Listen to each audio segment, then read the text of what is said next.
Hello friend, स्वागत है आपका मधु स्टडी क्लासेस में। आज देखेंगे हम पेडागोजी के मोस्ट इम्पोर्टेंट क्वेश्चंस, जिसमें कि 1 से 30 तक कल कर दिए थे और 31वें क्वेश्चन से आज स्टार्ट करेंगे। ठीक है, इसमें हमारा 31वां क्वेश्चन है कि उच्च स्तरीय चिंतन का आकलन करने वाला प्रश्न कौन सा है। उच्च स्तरीय चिंतन का आकलन करने वाला प्रश्न कौन सा है? तो बताइए, कहानी के लेखक का नाम बताइए। कहानी में कितने पात्र हैं बताइए। यदि आप कहानी के पात्र होते तो समस्या का समाधान कैसे करते। यह कहानी का पहला शब्द क्या है? तो बताइए, उच्च स्तरीय चिंतन का आकलन करने वाला प्रश्न कौन सा है? तो इसमें हमारा आंसर होगा सी। यदि आप कहानी के पात्र होते तो समस्या का समाधान कैसे करते। उच्च स्तरीय चिंतन का आकलन करने वाला प्रश्न है कि यदि आप कहानी के पात्र होते तो समस्या का समाधान कैसे करते। ठीक है, अगला क्वेश्चन है कि ब्लूम के वर्गीकरण में विश्लेषण किस प्रकार की क्षमता है। ब्लूम के वर्गीकरण में विश्लेषण किस प्रकार की क्षमता है? निम्न स्तरीय स्मृति की, यह उच्चतर संज्ञानात्मक क्षमता है, यह केवल शारीरिक कौशल है, यह केवल भाषिक अनुकरण है। तो बताइए, ब्लूम के वर्गीकरण में विश्लेषण किस प्रकार की क्षमता है? तो इसमें हमारा आंसर होगा बी, उच्चतर संज्ञानात्मक क्षमता। उच्चतर संज्ञानात्मक क्षमता। ठीक है, अगला क्वेश्चन है कि आकलन के परिणामों का उपयोग शिक्षक को किस प्रकार करना चाहिए। आकलन के परिणामों का उपयोग शिक्षक को किस प्रकार करना चाहिए? केवल रिपोर्ट कार्ड बनाने में, या शिक्षण रणनीति में आवश्यक बदलाव करने में, या केवल रैंक घोषित करने में, या केवल अभिभावकों को दोष देने में। तो बताइए कि आकलन के परिणामों का उपयोग शिक्षक को किस प्रकार करना चाहिए। तो इसमें हमारा आंसर होगा आंसर नंबर बी कि शिक्षण रणनीति में आवश्यक बदलाव करने में। शिक्षण रणनीति में आवश्यक बदलाव करने में आकलन के परिणामों का उपयोग शिक्षक को शिक्षण रणनीति में आवश्यक बदलाव करने में करना चाहिए। ठीक है, अगला क्वेश्चन है, यदि अधिकांश विद्यार्थी किसी अवधारणा को नहीं समझ पाए तो शिक्षक को क्या करना चाहिए। यदि अधिकांश विद्यार्थी किसी अवधारणा को नहीं समझ पाए तो शिक्षक को क्या करना चाहिए? विद्यार्थियों को दोष देना चाहिए? बिल्कुल नहीं देंगे। अपनी शिक्षण रणनीति की समीक्षा करनी चाहिए, या विषय छोड़ देना चाहिए, या केवल परीक्षा दोहरानी चाहिए। तो बताइए कि यदि अधिकांश विद्यार्थी किसी अवधारणा को नहीं समझ पाए तो शिक्षक को क्या करना चाहिए? तो इसमें हमारा आंसर होगा बी कि अपनी शिक्षण रणनीति की समीक्षा करनी चाहिए। शिक्षक को अपनी शिक्षण रणनीति की समीक्षा करनी चाहिए। ठीक है, अगला क्वेश्चन है कि समावेशी कक्षा में आकलन का सर्वोत्तम दृष्टिकोण है। समावेशी कक्षा में आकलन का सर्वोत्तम दृष्टिकोण है क्या है? कि सभी विद्यार्थियों से बिल्कुल समान तरीके से प्रदर्शन की अपेक्षा करना, या आवश्यकता अनुसार उचित अनुकूलन और विविध अवसर देना, या कमजोर विद्यार्थियों को परीक्षा से मुक्त करना, या केवल मौखिक परीक्षा लेना। तो बताइए कि समावेशी कक्षा में आकलन का सर्वोत्तम दृष्टिकोण क्या है? तो इसमें हमारा आंसर बी होगा कि समावेशी कक्षा में आकलन का सर्वोत्तम दृष्टिकोण आवश्यकता अनुसार उचित अनुकूलन और विविध अवसर देना। ठीक है, अगला क्वेश्चन है कि आकलन में पूर्वाग्रह कम करने का सबसे अच्छा तरीका है। आकलन में पूर्वाग्रह कम करने का सबसे अच्छा तरीका है स्पष्ट और समान मानदंड निर्धारित करना, या विद्यार्थी की व्यक्तिगत छवि के आधार पर अंक देना, या केवल अनुमान लगाना, या केवल मौखिक राय लेना। तो बताइए कि आकलन में पूर्वाग्रह कम करने का सबसे अच्छा तरीका क्या है। तो इसमें हमारा आंसर नंबर ए होगा कि स्पष्ट और समान मानदंड निर्धारित करना। आकलन में पूर्वाग्रह कम करने का सबसे अच्छा तरीका है कि स्पष्ट और समान मानदंड निर्धारित करना। ठीक है, अगला क्वेश्चन है, मानदंड संदर्भित आकलन में विद्यार्थी की उपलब्धि की तुलना होती है। मानदंड संदर्भित में आकलन में विद्यार्थी की उपलब्धि की तुलना होती है अन्य विद्यार्थियों से, पूर्व निर्धारित मानदंड से, या कक्षा के औसत से, या शिक्षक की पसंद से। तो बताइए क्वेश्चन नंबर 37 का आंसर कि मानदंड संदर्भित आकलन में विद्यार्थी की उपलब्धि की तुलना होती है। किससे होती है विद्यार्थी की तुलना?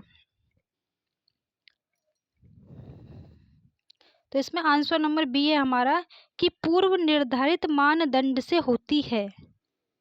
मानदंड संदर्भित आकलन में विद्यार्थी की तुलना पूर्व निर्धारित मानदंड से होती है। ठीक है, अगला क्वेश्चन है कि मानक संदर्भित आकलन में मुख्यतः तुलना होती है।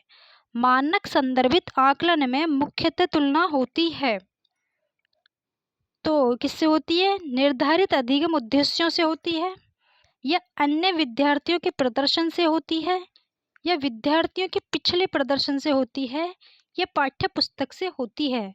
तो बताइए कि मानक संदर्भित आकलन में मुख्यतः तुलना किससे होती है? तो इसमें हमारा आंसर नंबर बी होगा कि अन्य विद्यार्थियों के प्रदर्शन से होती है। अन्य विद्यार्थियों के प्रदर्शन से मानदंड संदर्भित में मानक संदर्भित आकलन में मुख्य तुलना होती है अन्य विद्यार्थियों के प्रदर्शन से। ठीक है, अगला क्वेश्चन है कि आकलन में बेसलाइन जानकारी का उपयोग किस लिए किया जाता है। आकलन में बेसलाइन जानकारी का उपयोग किस लिए किया जाता है? प्रारंभिक स्तर जानने के लिए किया जाता है, या अंतिम ग्रेड देने के लिए, या पुरस्कार देने के लिए, या उपस्थिति के लिए।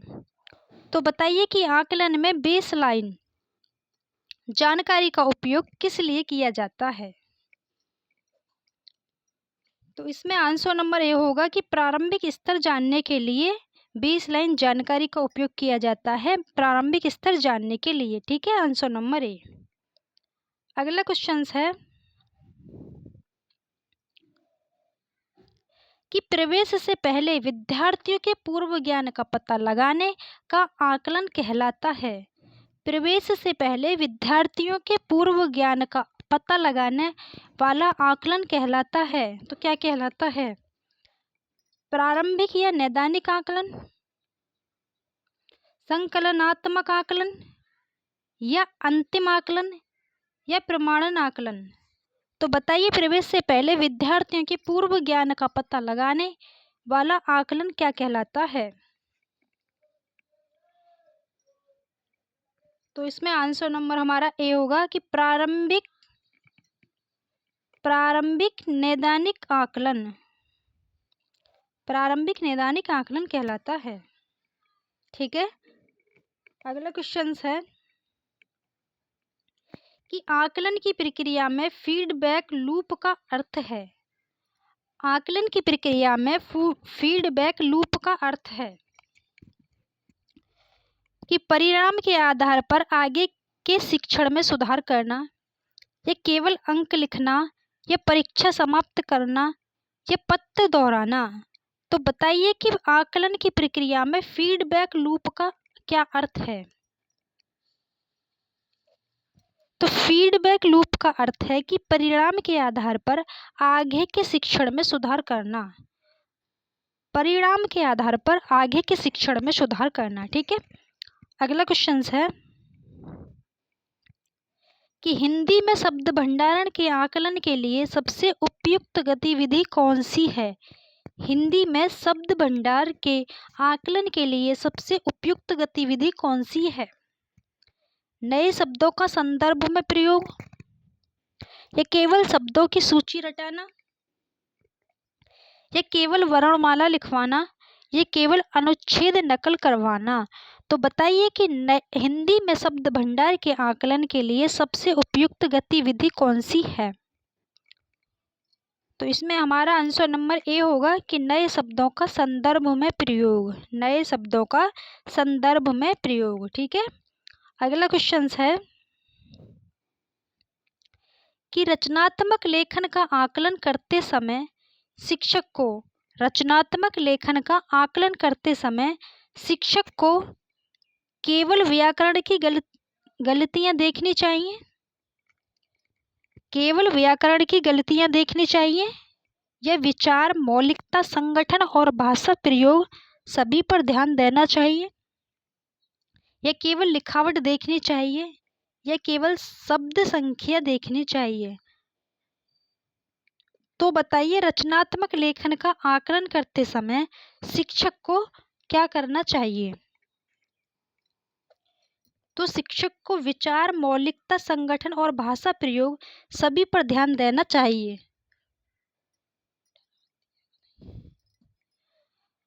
रचनात्मक लेखन का आकलन करते समय शिक्षक को विचार, मौलिकता, संगठन और भाषा प्रयोग सभी पर ध्यान देना चाहिए। ठीक है, अगला क्वेश्चन है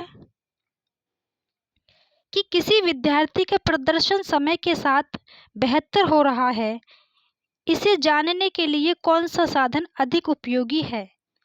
किसी विद्यार्थी का प्रदर्शन समय के साथ बेहतर हो रहा है, इसे जानने के लिए कौन सा साधन अधिक उपयोगी है?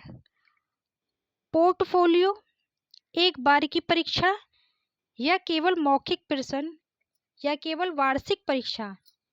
तो बताइए कि किसी विद्यार्थी का प्रदर्शन समय के साथ बेहतर हो रहा है, इसे जानने के लिए कौन सा साधन अधिक उपयोगी है?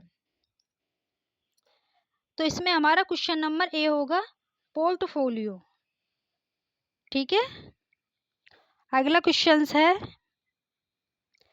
कि आकलन में उपलब्धि परीक्षण मुख्यतः मापता है, आकलन में उपलब्धि परीक्षण मुख्यतः मापता है विद्यार्थी ने क्या सीखा है, या विद्यार्थी की ऊंचाई, या विद्यार्थी की उपस्थिति, या विद्यार्थी की रुचि मात्र? तो बताइए कि आकलन में उपलब्धि परीक्षण मुख्यतः क्या मापता है?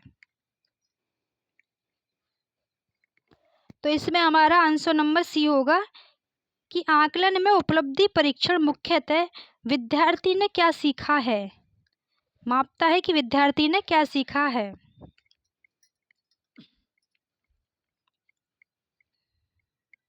अगला क्वेश्चन है कि अच्छी परीक्षा के प्रश्न होने चाहिए, अच्छी परीक्षा के प्रश्न होने चाहिए अधिगम उद्देश्य से असंबंधित, या स्पष्ट और उद्देश्य के अनुरूप, या केवल कठिन, या केवल याददाश्त आधारित? तो बताइए कि अच्छी परीक्षा के प्रश्न कैसे होने चाहिए?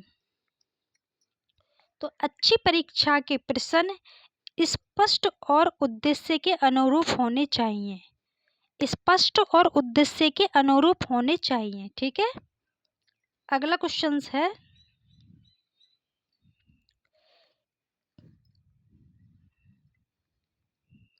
कि यदि शिक्षक बच्चों को केवल सही उत्तर याद करवाकर परीक्षा लेता है तो मुख्यतः किस प्रकार के अधिगम को बढ़ावा देता है? कि यदि शिक्षक बच्चों को केवल सही उत्तर याद करवाकर परीक्षा लेता है तो यह मुख्यतः किस प्रकार के अधिगम को बढ़ावा देता है? आलोचनात्मक चिंतन को बढ़ावा देता है, या रटने पर आधारित अधिगम को बढ़ावा देता है, या रचनात्मक चिंतन को बढ़ावा देता है, या समस्या समाधान को बढ़ावा देता है? तो बताइए कि यदि शिक्षक बच्चों को केवल सही उत्तर याद करवाकर परीक्षा लेता है तो यह मुख्यतः रटने पर आधारित अधिगम को बढ़ावा देता है, रटने पर आधारित अधिगम को। ठीक है, अगला क्वेश्चन है कि आकलन में फीड फॉरवर्ड का अर्थ है। आकलन में फीड फॉरवर्ड का अर्थ है कि केवल पिछली गलतियां बताना या भविष्य में बेहतर प्रदर्शन के लिए दिशा देना, या केवल अंक कम करना, या परीक्षा दोबारा लेना। तो बताइए कि आकलन में फीड फॉरवर्ड का अर्थ है, तो इसमें है कि भविष्य में बेहतर प्रदर्शन के लिए दिशा देना, भविष्य में बेहतर प्रदर्शन के लिए दिशा देना। ठीक है, अगला क्वेश्चन है